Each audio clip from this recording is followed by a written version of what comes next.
Good day, folks. This is the Florida Golden Girl. Today's travel adventure takes me to the town of Oviedo. We're going to be taking a tour through another local cemetery. While I can't find a marker that tells you what the name of the cemetery is, we are at Oviedo Methodist Cemetery. There are graves of Civil War veterans and World War I and World War II also interred here. This is a fairly large cemetery. I had the cemetery to myself. It really reminds me, when cemeteries start looking alike, then you gotta wonder, did I film this before? But evidently, no, I've not. So lots of historical graves. So let's take a look and see what we can find. So our first marker, his name is Edwin Fennell, and it says that he is a U.S. veteran.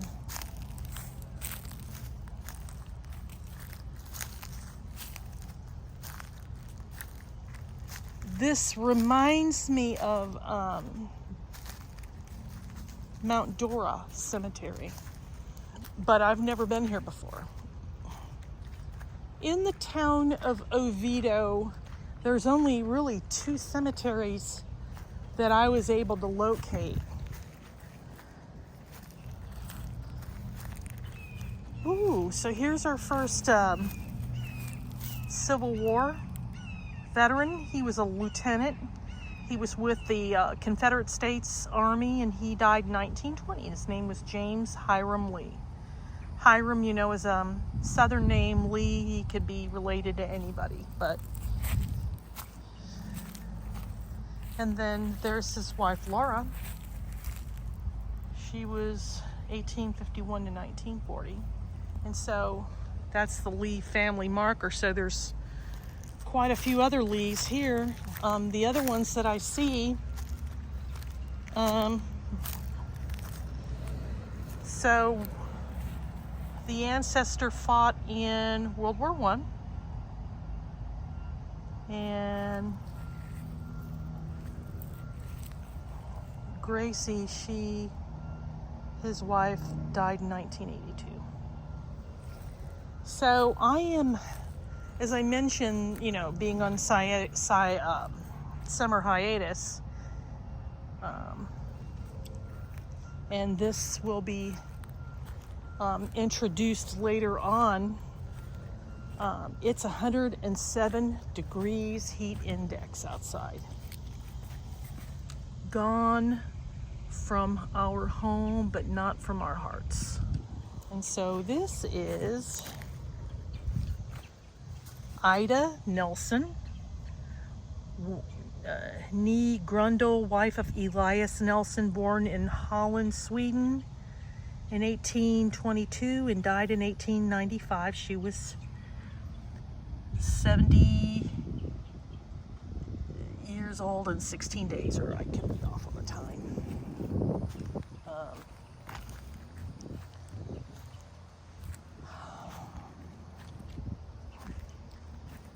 Let's see who else we can find. As you can see, I'm near the edge of the road. It's surrounded by a local community. So he was another veteran of the Civil War. He was with 29th Battalion, Georgia Cavalry, Confederate States of America, and he died in 1909.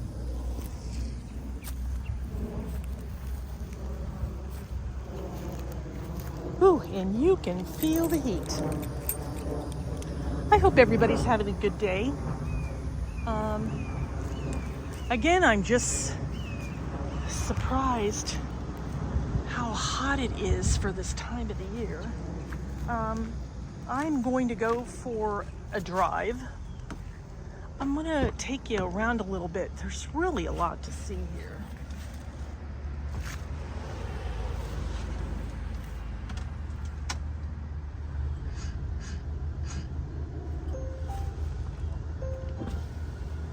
I am not with my sidekick.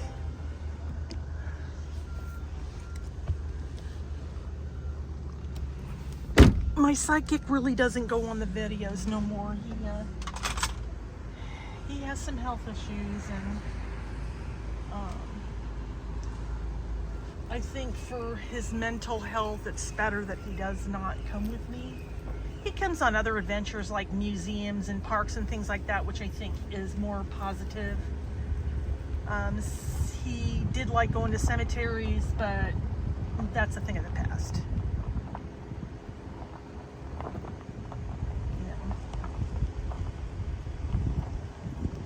Those are the woes of when you get older, folks. So that's all the Means family over there. But you can see it's really quite a nice cemetery. I don't get any type of haunted vibe here. Unlike the one cemetery, Georgiana Cemetery. There was something really off about that. Georgiana Cemetery was a cemetery that I went to in Merritt Island. Merritt Island has 2 pioneer cemeteries, but Georgiana, there was just something, you could feel it.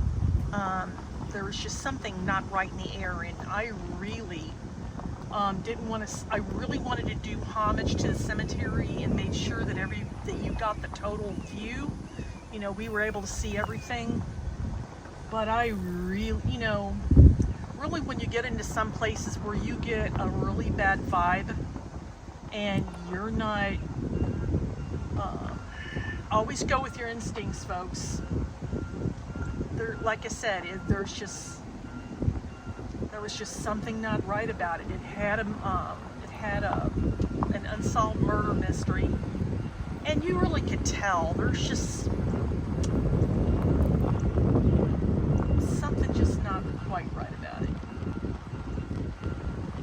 But we're gonna ride through the whole cemetery, and then what I will do is I will stop and we'll take a look at a few graves. But that's the main road right there. That is Broadway. So we're on 35 Broadway in Oviedo. And I've never really been to Oviedo before. My thing is that if there's, being that I'm sidekick free, I kind of can really wing it. And so I had stopped off at a thrift store, and I really am surprised by how expensive things are, even in thrift stores. They really didn't have a decent selection of stuff. Sometimes what I've been doing is I'll find things like envelopes and Christmas cards and things I know that I can reuse or what have you, because that's all, because it just adds up. So I try and find things I know I'll really use. So we are on the edges, so you can see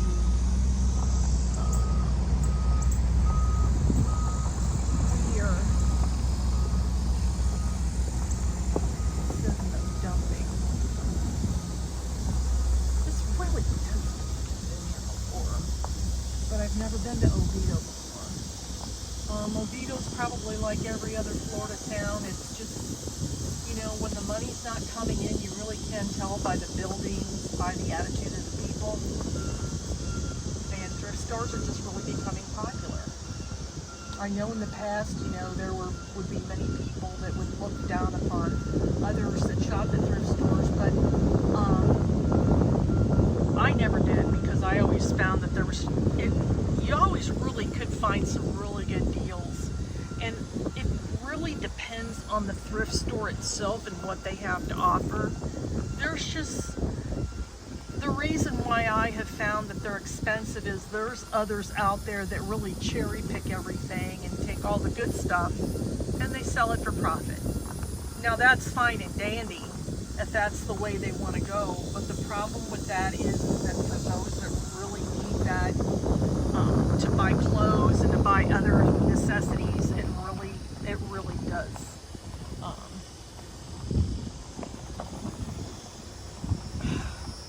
It really does suck. This is what I really don't like to use profanity, because sometimes I feel justified. Anyway, so what do you think of the area so far. It's really well maintained. I'm the only one here. It goes all the way in the back.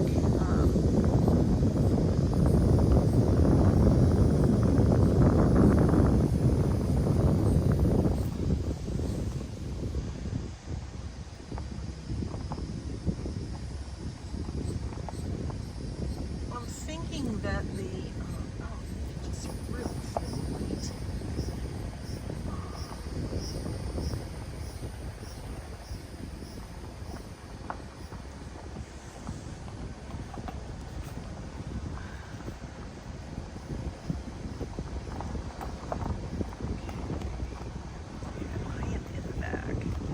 So I'm going to stop and we're going to take a little bit of a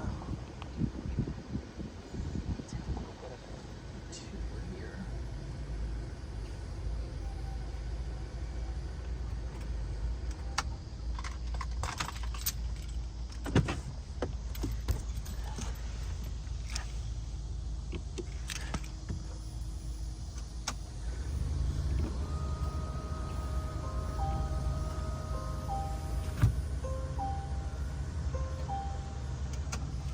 Okay, so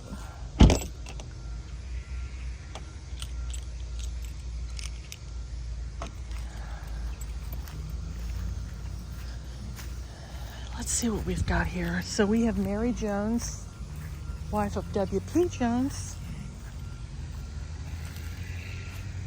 She died in 1934, and her marker reads, "The Lord is my strength and power.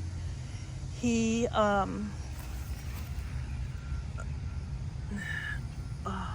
maketh my way perfect. God is good." Yes, he is.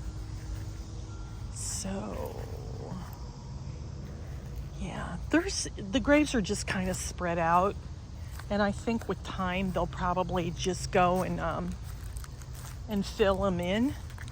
But for now, it's out there. I mean, when I was talking about the vibes and everything, always go with your instinct. If it says not to do something, don't do it. Okay, so we have another gentleman, Eric Anderson. He was born in Sweden and he died in 1903. This is the second grave I found where somebody was born in Sweden. And then if I look over here, you've got people with the last name of Slavic. And you've got George and Mary. He died in 1934. She died in 1961. So I'm wondering if there was some type of Slavic community. You know what I mean? Even though their last name is Slavic, maybe they were a Nordic community is maybe the word I want to think of. So Paul was, he did not serve in a campaign, but he died in 1974. And then his wife died in 1993. So it just makes me wonder, was there some type of like a Swedish community out here? We know that they had those type of communities around Winter Park, in that area where all the rich folk live, or home of the rich folk. And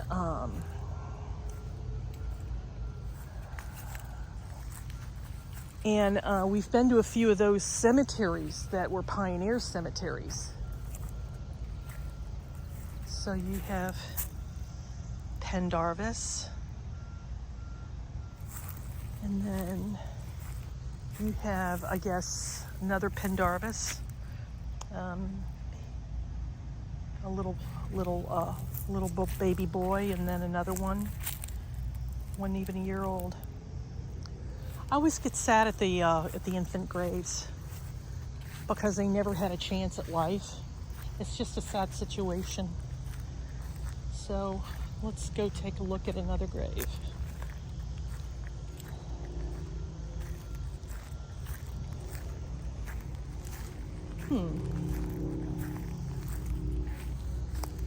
John S. Womble died in 1911.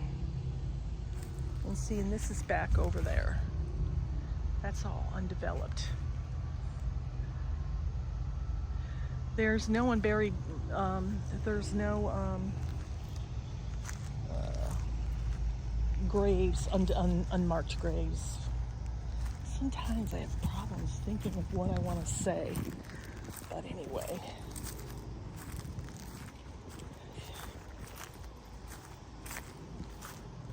So we're gonna look at a few more, and then we're gonna call it a day for this, for our adventure. Mary Anderson King died in 1951, and then he died in 1909. Lots of older graves kind of spread out all over the place. You have a few more here. You have William Browning. He died in 1946. And then you've got some up here. Captain M.E. Brooke. He died in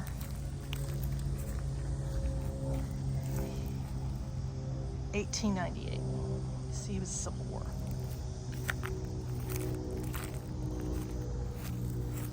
Martha Brock died in 1897, so she died a year before he did.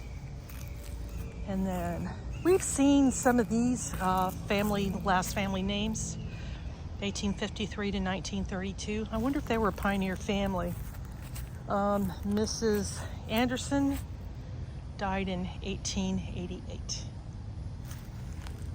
And then, yeah, you've got, I'm sure they got razzed a lot. Stoner. Edward died in 1968, and his wife, that's a pretty name, Amelia, or something like that, died in 1976. And then Edward W. died in 2005, and his wife died in 1991. This is this little small area here that they have erected to give the services before they move the coffin over to be buried.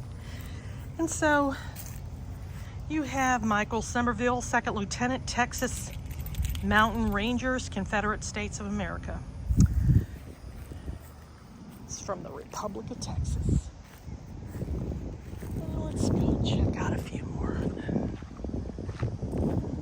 want to make sure y'all get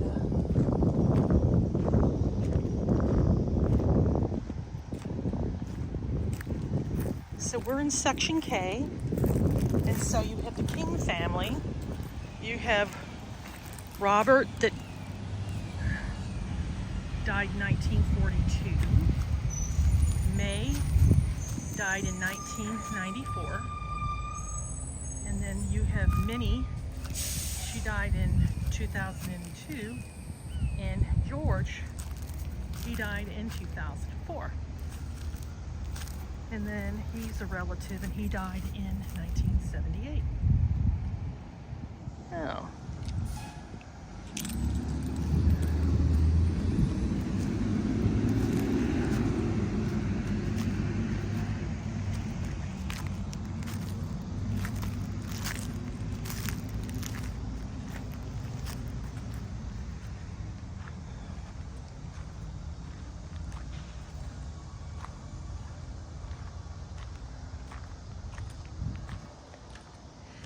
It is sure peaceful. I enjoy when I have cemeteries to myself. And normally in the day, depending upon where you're at, you know, you could spend a little bit of time, you know, just, you know, getting the full effect. There's times when I make my quick getaway because you always got the people that are always nosy, and that's fine. But the deal is that you always still want to be careful. So, anyway, folks, thank you for taking this journey with me to Oviedo. We are going to officially end it here. I want to thank you for watching, and I'll see you in the next video. So long.